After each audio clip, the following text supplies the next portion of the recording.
श्री शिवाय नमस्तुभ्यम हर हर महादेव। आज की कथा की जानकारी से पहले गुरुजी पंडित प्रदीप मिश्रा जी के चैत्र की दशमी तिथि के बिल्कुल नए उपाय की जानकारी सुन लीजिए। आपको बता दें, चैत्र माह के शुक्ल पक्ष की दशमी तिथि जो है वह 7 अप्रैल 2025 को है। सोमवार का दिन भी रहेगा, काफ़ी विशेष दिन है और तिथि भी बहुत विशेष है। और इस दिन गुरुजी पंडित प्रदीप मिश्रा जी ने सभी से बिल्कुल नए उपाय को करने को कहा है। नवरात्र पूर्ण होने के बाद जब चैत्र माह की दशमी तिथि आएगी, मतलब 7 अप्रैल 2025 को यह उपाय आपको करना है। गुरुजी ने कहा, मान लो बहुत कर्जे में आप डूब गए हैं, पैसा बिल्कुल भी घर पे नहीं आ रहा है, ना ही फसल अच्छी हुई है, मतलब आवक पैसों की बिल्कुल भी नहीं है, बहुत टेंशन में ज़िंदगी चल रही है, तो आपको एक सरल और आसान उपाय सिर्फ एक बार करना है। आपको 5 शमी पत्र लेना है, 5 दूर्वा लेना है, 5 बेलपत्र लेना है। अपने हाथ में 1 शमी पत्र लें, 1 दूर्वा लें, 1 बेलपत्र लें। अपना नाम बोलकर, गोत्र बोलकर, अपनी मनोकामना करके शिवलिंग के ऊपर अर्पित कर दें। इसके बाद फिर से 1 बेलपत्र, 1 शमी पत्र और 1 दूर्वा लें और अपना नाम और गोत्र बोलकर शिवलिंग पे अर्पित कर दें। पहली बेलपत्र, शमी पत्र और जब दूर्वा आपने अर्पित की थी तो पहली बार में ही आप मनोकामना कर देंगे तो काफ़ी है। बार बार मनोकामना करने की आपको आवश्यकता नहीं है, पर आपको हर बार अपने हाथ में एक एक करके शमी पत्र, दूर्वा और बेलपत्र लेना है और 5 बार करके 5 बार में अर्पित करना है। एक बार में आपको तीनों चीज़ एक एक करके अपने हथेली में लेना है, उसके बाद शिवलिंग के ऊपर अर्पित करना है। जब सभी सामग्री अर्पित हो जाए तो एक कलश में आपको जल लेना है और एक कलश का जल आपको 3 बार करके शिवलिंग पे अर्पित कर देना है। मतलब एक बार अर्पित कीजिए, थोड़ा सा रुकिए 1 सेकंड के लिए, फिर से दूसरी बार अर्पित कीजिए, फिर थोड़ा सा रुकिए और अंत में जब तीसरी बार अर्पित करेंगे तो पूरा जल आपको शिवलिंग के ऊपर अर्पित कर देना है। श्री शिवाय नमस्तुभ्यम या फिर नमः शिवाय या फिर ओम नमः शिवाय बोलते हुए आप यह उपाय कीजिए।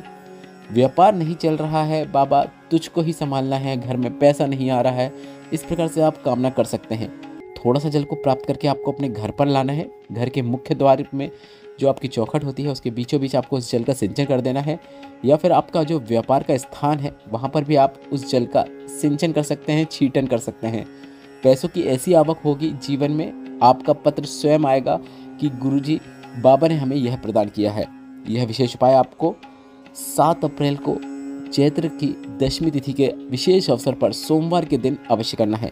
अब आपको बता दें, महाराष्ट्र राज्य के नंदुरबार तहसील जिला शहादा में गुरुजी पंडित प्रदीप मिश्रा जी द्वारा 5 दिवसीय शिव महापुराण कथा चल रही है।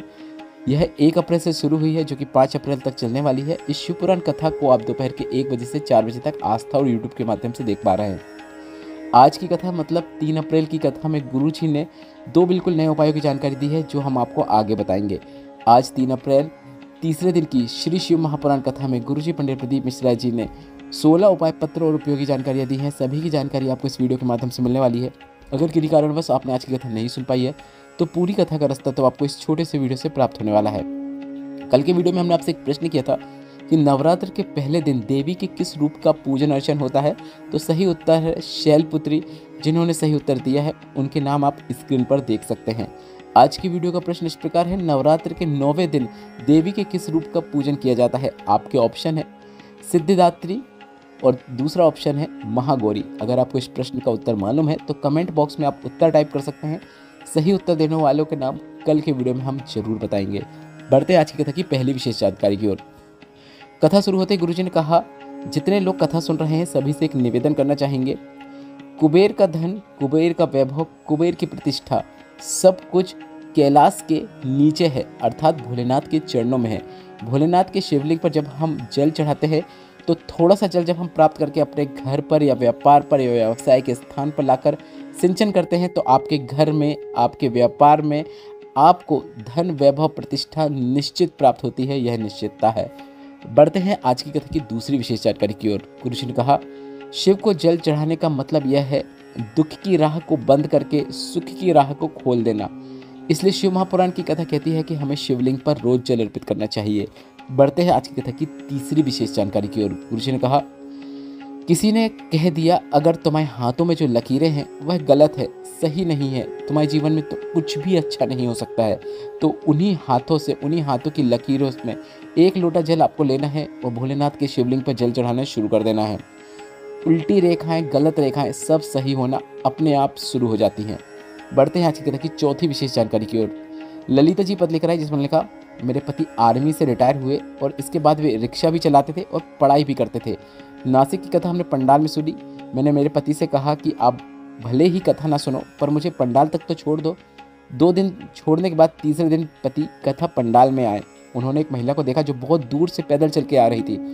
मेरे पति ने उस महिला से पूछा कि आपने ऐसा क्यों किया, तो महिला ने कहा कि मेरी मनोकामना पूरी हुई है, इसलिए मैं ऐसा कर रही हूँ। पति ने सोचा कि इनकी मनोकामना पूर्ण हो सकती है तो मेरी भी क्यों नहीं हो सकती। कथा पंडाल में मैंने मेरे पति और मेरे बेटे के लिए कामना कर ली। कथा पंडाल की कथा सुनने के बाद कुछ ही दिन निकले थे, बेटे की आर्मी में नौकरी लग गई। मेरे पति ने सीहोर जाने को कहा। कुबेर भंडारी का पूजन अर्चन करके कामना करके हम घर आ गए।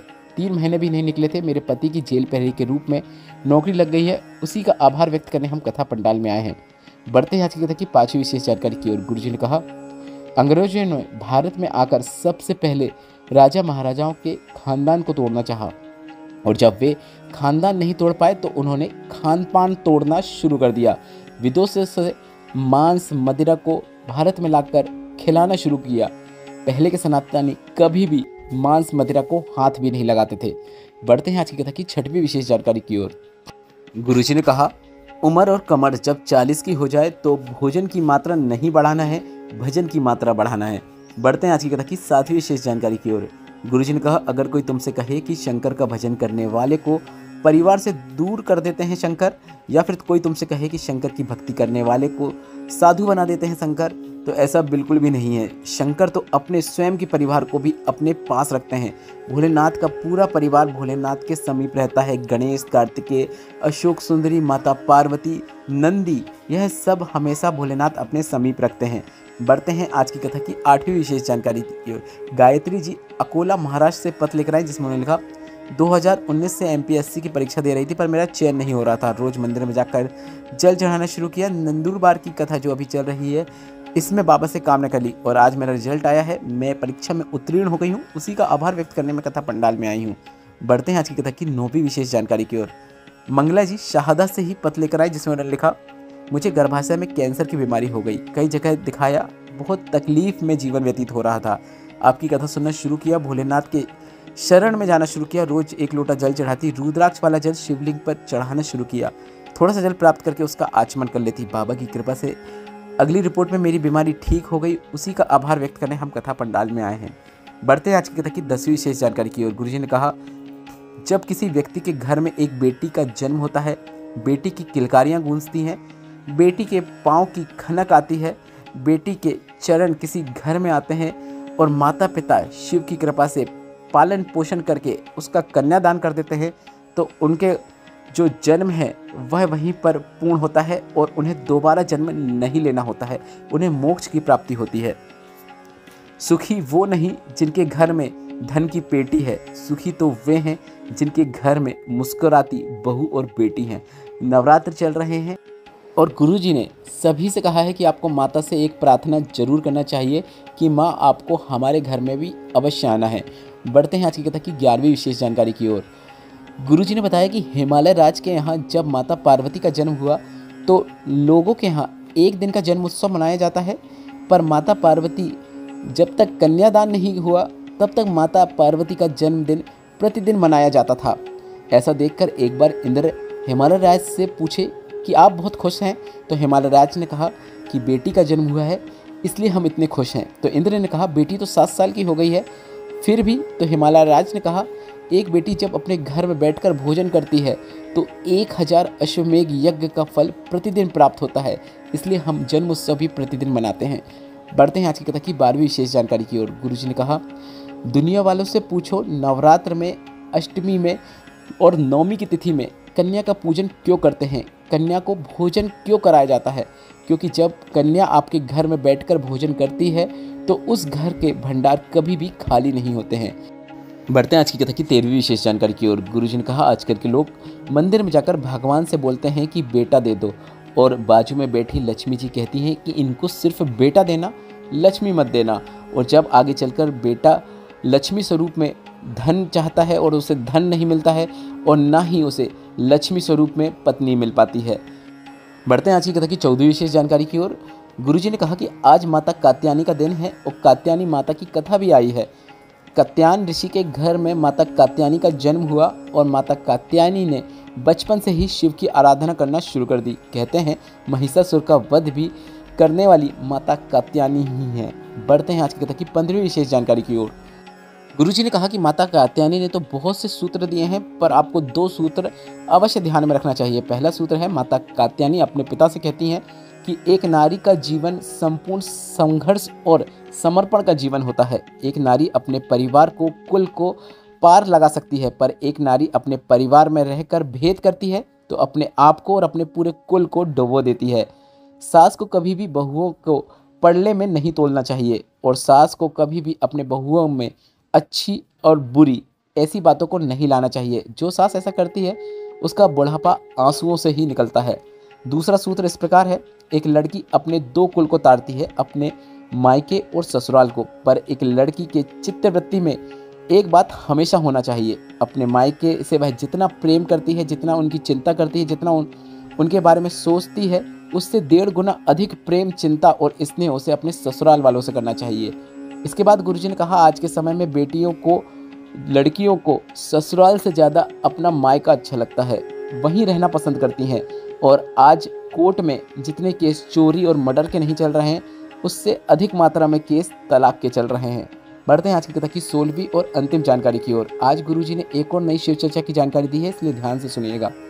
अगली कथा 11 से 17 अप्रैल तक रतनगढ़ राजस्थान में होगी। कथा का समय दोपहर के 1 बजे से 4 बजे तक रहेगा और 11 अप्रैल को ही 4 बजे कथा पूर्ण होने के बाद शाम को 6:30 बजे से 7:30 बजे तक शिव चर्चा 1 घंटा की रहेगी। यह शीतल कुंड बालाजी डीडवाना राजस्थान में होगी।